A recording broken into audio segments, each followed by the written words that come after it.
네, 안녕하세요. 유학을 읽어주는 남자 드림직 코리아 양원영입니다.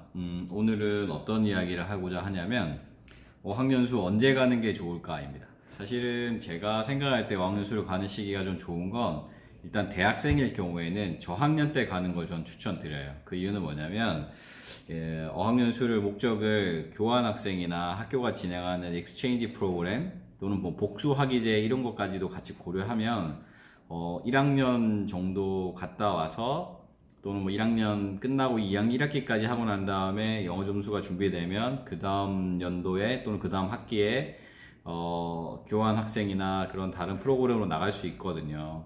그러니까 그렇게 전략을 짠다면 제가 생각할 때는 1학기 마치고 다녀오시거나 아니면 1학년 마치고 어학연수를 다녀오시는 게 좋다고 생각이 들어요.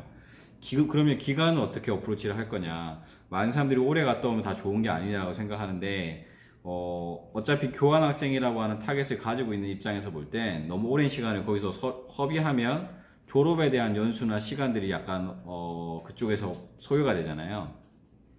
제가 생각할 때는 한국에서 좀 준비를 하셨다가 단기간에 집중해서 점수를 받을 수 있을 만큼의 역량을 먼저 맞추고 그 다음에 지원하고 나머지 시간에 또 준비를 하시는 게 어떨까 싶어요. 이러면 비용적으로도 효과적일 것 같고 집중할 수 있는 여러분들의 능력도 더 달라질 수 있을 것 같습니다. 일단 저학년일 경우에 제일 좋다라고 생각하는 이유는 뭐냐면 아무래도 대학 수학능력 평가 끝나고 나서 기간이 그만큼 짧잖아요. 그러면 고등학교 때 열심히 외웠던 단어라든지 이런 것들이 다 생각이 날 거란 말이죠. 이제 그 부분을 잘 활용했으면 좋겠다는 겁니다. 자, 그럼 이제 다시 방법을 한번 생각해 볼게요. 지금 제가 학교들마다 몇 군데 샘플링을 했어요. 부산에 있는 학교 하나, 대구에 있는 학교 하나, 서울에 있는 학교 하나. 거의 다 원하는 점수가 좀 다르긴 해요. 프로그램에 따라서. 근데 토익 700점 정도나 800점 정도를 원하는 게 일반적이고요. IELTS로 따지면 6.0에서 6.5 정도. 이렇게 원해요. 사실 이 토익 700점 받는 게 뭐 어렵다라고 하면 어렵겠지만 사실 집중해서 공부하시면 그렇게 어려운 성적은 아니라고 봐요. 그러면 만약에 700점을 받기 위해서 어프로치 할 수 있는 방법이 뭐가 있을까? 자, 그러면 제가 이제 비용적인 부분이랑 나라별로 한번 어프로치를 한번 해볼게요. 만약 시간이 짧은 2달 이내에 승부를 봐야 된다라고 생각하면 개인적으로는 필리핀 추천드립니다. 그 이유는 금액이 싸죠. 아무래도 접근성도 좋고요. 그리고 공부만 할 수 있는 환경을 딱 만들어 놨어요. 왜냐면 아침, 점심, 저녁 다 해줘요. 숙소까지 다 제공해줘요. 심지어 빨래까지 다 해줍니다. 그리고 토익을 위한 전담반이 따로 있어요.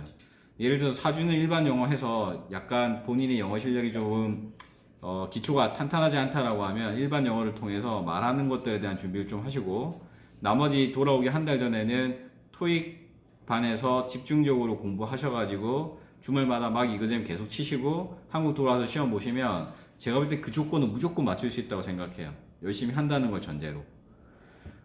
만약에 그 2달이나 석 달을 원어민 국가에서 보내고 싶다라고 하시는 분들이 계시면 좋긴 좋아요. 하지만 공부 외적인 부분에 방해 요소들이 있다는 걸 명심하고 가셔야 될 것 같습니다. 두 번째는 비용이 생각보다 좀 많이 들어요. 일단 비행기 값이 많이 드니까, 그죠? 생활비도 마찬가지예요. 그리고 수업은 원어민 국가는 원투원 튜이션 자체가 거의 희박하게 구성되어 있어요. 거의 그룹 수업으로만 되어 있습니다. 오전에 아침 9시부터 12시 반 또는 1시까지 뭐 20 lesson per week이나 25 weeks, 25 tuition per week 이렇게 되어 있거든요. 그러면 실제로 내가 공부할 수 있는 시간적인 부분이 많이 없어요. 본인이 열심히 하지 않는 이상은. 이런 점이 좀 다르고요. 나는 좀 더 장기적으로 가겠다, 6개월 이상 가겠다, 그러면은, 어느 나라를 선택하셔도 상관없습니다. 대신 기간이 긴 만큼 여러분들이 도달해야 될 점수가 700점이 아니라 900점이나 IELTS 6.5 정도는 꼭 반드시 받아보겠다라고 하는 뚜렷한 목적이 있으셔야만 가능합니다. 이렇게 장기적으로 어프로치 하시는 분들에게는 교환학생이 되었다고 가정하에 자기가 어떻게 생활할 것인가에 대한 부분들도 연습을 한다고 생각하고 다양한 경험을 해보시고 오시는 게 좋겠다고 생각이 들어요. 영어 점수는 다 맞출 수 있어요. 물론 자기가 안 하면 어쩔 수 없지만 기본적으로 그 정도 시간을 보냈는데 700점 못 받았다. 정말 그건 열심히 안 한 겁니다. 그죠? 그러니까 본인이 나라 선정함에 있어서 본인이 가지고 있는 예산을 어떻게 잘 적절하게 쓸 것인가에 대한 것들을 좀 점검했으면 좋겠고요. 대학교 들어가면 저도 마찬가지였지만 정신이 없었어요. 고등학교 졸업하고 대학을 가면 1학기 때는 주로 환영식이다, 뭐 어느 동아리 와라, 우리 과에 소모임을 해라, 뭐 이런 것들로 정신이 너무 없는데 그러다 보면 한 학기 후딱 지나가요. 중간고사 보고 뭐 좀 목고지 이런 거 갔다 오고 그러고 나면 이제 기말고사 보고 1학기 끝. 솔직히 말해서 1학기라고 하는 것도 되게 웃기잖아요. 3월달 수업 시작해요. 3, 4, 5, 6. 근데 6월달 시험 치고 끝나잖아요. 기껏해서 3개월 수업하고 2달 방학하고 두세 달 방학하고 또 3개월 수업하고 또 두세 달 방학하면 1년이 지나가 버려요. 좀 아깝기도 하고요. 사실은 좀 그런데 그걸 잘 활용하자는 거죠. 자, 그러면 저는 뭐 전문대학이다. 뭐 4년제인데 지방에 있는 대학이다. 나는 인서울인데 뭐 그다지 학교에 네임밸류가 없다. 그거 중요하지 않아요. 자, 지금부터 여러분들 하실 일 알려드릴게요. 학교에 홈페이지 들어갑니다. 그리고 국제교육과 섹터를 찾아서 들어가세요. 아니면 재학생이면 국제교육과에 가봐요. 학교에 가서 제가 사실 교환학생에 관심이 있는데 어떤 거 준비해야 될지 모르겠어요 하면 학교에 제가 미팅 와서 들어가 보면 각 대학마다 각 나라마다의 브로셔들 쫙 꽂혀 있어요. 그리고 학교 담당자들이 지역마다의 담당 스텝 선생님들이 다 있으시더라고요. 그분한테 말하는 거예요. 저 미국에 가고 싶어요. 저 영국에 가고 싶어요. 저 뭐 호주에 가고 싶어요. 그러면 어떤 걸 준비해야 될까요? 일단 2학기 이상의 수업을 해야 된다든지 아니면 학점을 2.5 또는 3.0 이상을 맞춰야 된다든지 이런 세부적인 학적기에 대한 관련된 사항을 받고요. 그 다음에 영어 성적은 언제 준비하면 되나요? 언제 지원하고 언제 출발할 수 있어요? 이런 내용들을 세부적으로 체크 한번 해보시면 사실 여러분들 인생에 자기 시간과 자기 돈을 투자해서 가는 건데 남이 밥 떠다 먹여주기를 기다리면 삐 아니에요 절대. 자기가 열심히 안 하면 자기가 열심히 안 알아보면 그만큼 저는 얻을 수 있는 게 별로 없다고 생각해요. 그래서 지금 현재 본인이 저학년이다. 이 영상을 보고 계신 부모님이 혹시 있으시면 자녀가 저학년이거나 고3, 고2라 생각하면 대학에 들어가서 어떻게 시간을 할애할 것인가에 대한 고민을 같이 한번 해보세요. 일단 제가 말씀드린 것처럼 학교에 관련된 정보 먼저 얻으시고 그 조건을 맞추기 위한 최소한의 영어 성적을 체크하세요. 그리고 난 다음에 본인이 가서 연수하게 될 지역을 정하세요. 예산이 500만원 미만이다. 그러면 뭐 다른 나라도 좋은 나라 많지만 저는 필리핀 추천드립니다.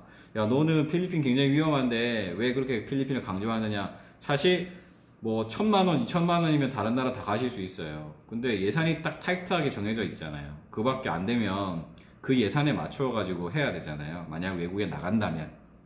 만약에 안 가겠다 하시면 사실 한국에서 충분히 준비하실 수 있어요. 어떻게? 요즘 유튜브나 네이버나 이런 영상들 보시면 정말 웬만한 어학연수에 하는 효과를 얻을 수 있을 만큼의 좋은 영상들 다 많아요. 돈을 내야 되느냐? 무료인 경우도 되게 많아요. 제가 지금 보고 있는 몇 가지 영상들도 보면 거의 무료예요. 무료고 영상도 다 이렇게 생활마다 쪼개놨어요. 어떨 때 이렇게 이야기한다. 뭐 어떨 때 어떻게 이야기한다. 많은 분들이 난 영어를 문법을 하나도 몰라요.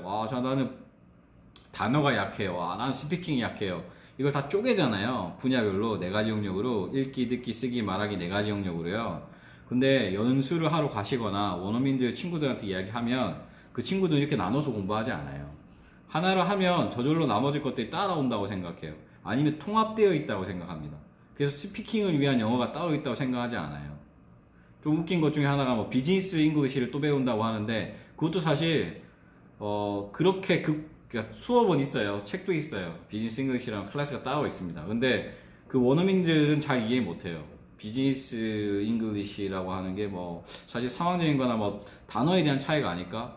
라고 말하더라고요. 저희도 한번 생각해 보니까 저희도 뭐 취업용 국어 아니면 뭐 사업용 국어라고 하는 그런 거 없잖아요. 비즈니스 하면 얼마예요? 뭐 이런 것들에 대한 이야기라든지 뭐 계약에 대한 이야기라든지 이런 구체적인 것들은 비즈니스 과정에서 배우는 거지 언어적인 부분을 그걸로 배우는 건 아니라고 생각이 들거든요. 많이 좀 옆으로 갔는데 다시 땡겨 오겠습니다. 땡겨 와서 읽기, 듣기, 쓰기, 말하기 4가지 영역으로 나누기도 하는데 저는 개인적으로 이렇게 나누지 않고 통합된 수업을 하시는 게 좀 더 좋다고 생각이 들고요. 다시 돌아가서 유튜브에서 공짜로 수업하실 수 있는 거 되게 많아요. 조금만 서칭해 보세요. 그리고 강의가 많기는 많아요. 다 옳은 말이에요. 근데 그 사람에게는 적용이 돼요. 근데 나한테는 적용이 안 돼요. 그럼 그 사람 강의는 나하고 전혀 상관이 없어요. 또 재미가 하나도 없어요. 그럼 도움이 안 돼요. 맨날 좋을 거니까 이렇게 보다가. 자기가 보고 자기가 재밌다고 판단되는 영상이 있거나 그 선생님의 방법이 나랑 잘 맞다고 생각이 드시면 그 영상을 보시고 공부하셔서 원하는 조건의 수업을 맞추세요. 조건을 맞추셔서 본인이 다니고 있는 대학에 교환학생 프로그램에 지원하시는 방법으로 어프로치 하시면 좋겠습니다. 이거는 자기가 재학하고 있는 학교가 다 다르잖아요. 제가 뭔가를 떠먹여 줄 수가 없어요. 물론 댓글 달면 제가 그거에 대해서 자료를 한 번 더 보고 답글 달아드릴 수는 있겠지만, 아까 서두에 말씀드린 것처럼 본인 거는 본인이 하세요. 자꾸 에이전트나 이런 사람들한테 부탁하려고 하지 말고. 알겠죠? 원하면 해드릴게요. 그런데 본인이 하세요. 자기 거니까. 내 거 아니잖아요. 나는 금성으로 봐줄 수 있잖아요. 이 정도 하면 될 것 같아요. 이렇게.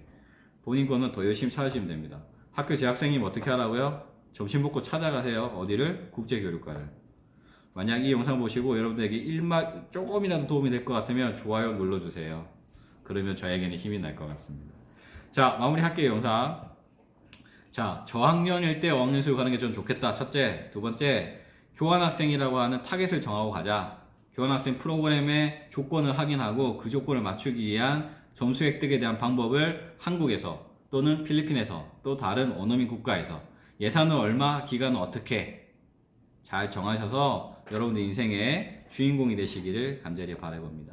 영어는 사실은 잘 못하면 불편할 뿐이지 전혀 뭐라고 해야 될까요? 꼭 필요하다고 저는 생각하지 않습니다. 하지만 그걸 잘해서 이런 학비 냈는데 이런 공짜로 외국에 나갈 수 있는 기회를 부여한다는데 그걸 안 할 이유는 저에게 없잖아요. 그렇죠? 자, 여러분들 인생에 멋진 삶이 펼쳐지기를 원하겠습니다. 이상 유아 읽어주는 남자 드림진 코리아 양원영이었습니다. 감사합니다. 잊지 마세요. 좋아요, 구독, 알람 설정 해주시면 감사할 것 같습니다.